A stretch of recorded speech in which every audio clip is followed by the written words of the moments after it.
Tax planning started becoming mainstream in the late 60s or early 70s. Then it became something that all the financial education institutes, like the American College, was talking about. Work with CPAs in your local community. Many advisors took the bait and they went out and developed relationships with CPAs on a one-on-one basis in their local communities, only to find out what would happen. The ratio of referrals would not be reasonable. I send you clients and you send me clients was agreed to the accounting world and the financial advisors and insurance professionals. They just simply expected that the ratio for that oral agreement would be 3-to-1 or 4-to-1, at least 5-to-1.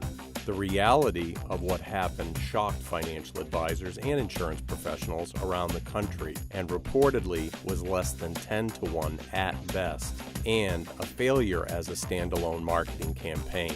The industry scratched its head, but a very smart group of men and women that would not be defeated in the financial services industry said, "We can beat this, we can win this."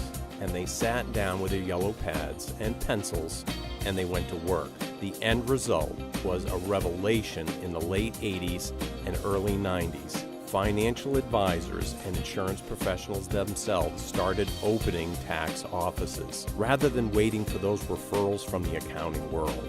The results were much better than their previous plan for how to get accounting and tax clients to walk in their door. This group of men and women were determined to win the battle and unlock the flood of qualified leads and prospects for themselves that were previously only attainable by accountants, and it was revolutionary in many ways. It was very cutting edge at the time.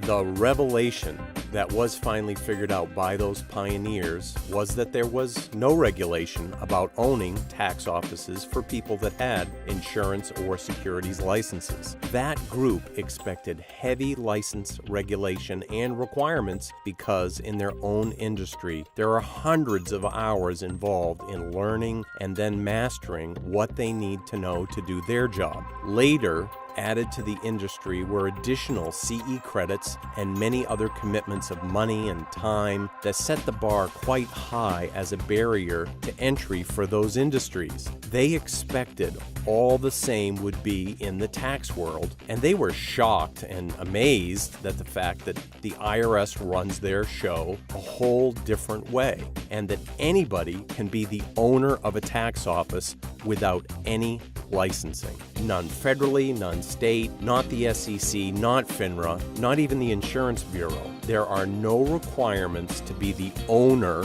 of a tax practice. So those men and women, they got to work and they set up a process where financial advisors, insurance professionals, or other persons who wanted to be able to generate 125 new prospects a year and turn those prospects into financial planning and insurance clients could simply build a tax office and then staff it with professionals. By owning the tax office but not becoming the tax preparer themselves, they could legally, ethically manipulate the system and get all of the credit of being a financial advisor and then all of the credit of being the owner and the master of a tax office. The person who employs the EAs, the CPAs, and the tax professionals, that's the highest possible level of credibility and leverage that relationship can bring. It turned it into a lead machine. So they figured out what the tax marketing secret is. And now, if you have just a little bit more time to invest,